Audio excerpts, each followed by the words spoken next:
गोर लगै छी अपने सबके मिथिला संस्कार पर स्वागत करै छी। तीज के विधि बतबै छी, जे तीज व्रत करै छी हुनकर विधि बतबै छी। 6 तारीख तीज ये। तीज जे करब से एक दिन पहले नहायब खायब, लहसुन प्याज सब ओहि दिन नहीं खायब। नहा खा कर माथ धो कर रहब। प्रात भेने तीज रहत, माथ में तेल नहीं लगायब। ओहि दिन नव साड़ी, नव लहठी, सोलहो श्रृंगार करब। नव साया, नव ब्लाउज, पैर हाथ रंगब, नह सब रंगब। तखन जाकर तीज के लेल अहाँके एकटा डाली में बाँस के डाली लऽ कऽ, बाँस के डाली में श्रृंगार के सामान सब ओहि में धरऽ पड़त। वंशदान के बड़ महत्व छै तीज में। जेना तृतीया में छै, हरियाली तृतीया में जे हमरा सबके मधुश्रावणी में वंशदान होइ छै, तहिना एहिमे वंशदान के बड़ महत्व छै। बाँस के डाली में श्रृंगार के सामान, ब्लाउज के पीस, साड़ी, कपड़ा, चूड़ी, लहठी, एस्नो, पाउडर, कंघी, ऐना, तेल, साबुन, 16 श्रृंगार के सामान दान करू।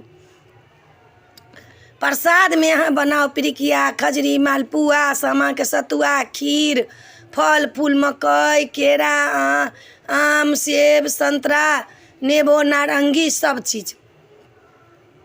तीज के पूजा में महादेव के पूजा होइ छन, माता गौरी के पूजा होइ छन। बालू के पिंडी बनाओ, कड़ा बालू जे होइए तकर पिंडी बनतन।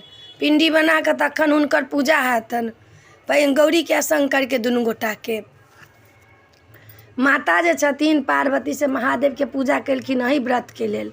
तखन जाकर अहाँ के पूजा के एतेक विधान सब रख कर, श्रृंगार सब कऽ कऽ, जनऊ रखब, सुपारी राखब। महादेवो के होइ छन पूजा, कलश गणेश के पूजा होइ छन। तखन माता गौरी के पूजा होइ छन, विष्णु के पूजा होइ छन, सबके पूजा होइ छन। एतेक ओरियान कऽ तीज के राखब। पूजा करऽ के लेल अहाँ नहा सुना कऽ साँझ के टाइम में हिनकर पूजा होइ छै। उन्होंने ताहि बेर तृतीया जे छै, सवेरे छै तृतीया, सवेरे अहाँ सब पूजा कऽ लेब। सवेरे तृतीया छै, सवेरे लोक पूजा जे दिन सवेरे रहल ताहि दिन सवेरे नहा सुना कर नव कपड़ा लत्ता पहिर कर, श्रृंगार कऽ कऽ, पंडित के बजा कर पूजा कैलक। मंडप बनेलक लोग, केरा के थम के चारू साइड गाड़ि कऽ तखन मंडप लोक बनेलक। ओहि में श्रृंगार सब सजेलक, सजा कर तखन ओहिमे पूजा भेल हुनकर। पंडित एक तरह बैसल रहत, बिना पंडित के लोग पूजा नहीं करत। आब नहीं छै आँट, नहीं पंडित के बजायब तऽ कतौ जाकर कथा सुन लिअ। बिना कथा सुनने पूजा संपन्न नहीं हैत। आब लोग पूजा कऽ लै छै, जाकर मंदिर में जे जहाँ रहल से दान कयल। पूजा करै छी तऽ कनि ध्यान से करू। पंडित के बजा कते पैसे खर्च हैत। पंडित के बजा के कथा सुन लिअ। नहीं अपना कथा सुनऽ के तऽ कतौ होइ छै तऽ ओहिठाम जाकर कथा सुनि लिअ। कथा सुनि कऽ महत्वपूर्ण से नीक से करू पूजा पाठ। ओहिना नहीं होइ छै पूजा। बैसू पूजा करऽ के लेल तऽ पहिले कलश गणेश के पूजा हैत, तखन हुनकर माता के पूजा हैत, तखन महादेव के पूजा हैत, सबके पूजा हैत। औंकरी जरूर राखब, पान सुपारी जरूर राखब, अक्षत जरूर राखब, फूल जरूर राखब, तखन हुनकर पूजा करब। भरि दिन के 24 घंटा के व्रत रहत निराहार। भोर में जाकर भरि रात लोग जागरण करै छी। एहि में जागि कऽ गीत नाद गबै छै कथा सुनला के बाद। जागरण के बड़ महत्व देने छै। 1 साल तीज में अहाँ जागि गेली, अश्वमेध यज्ञ केला के फल भेटत अहाँ के।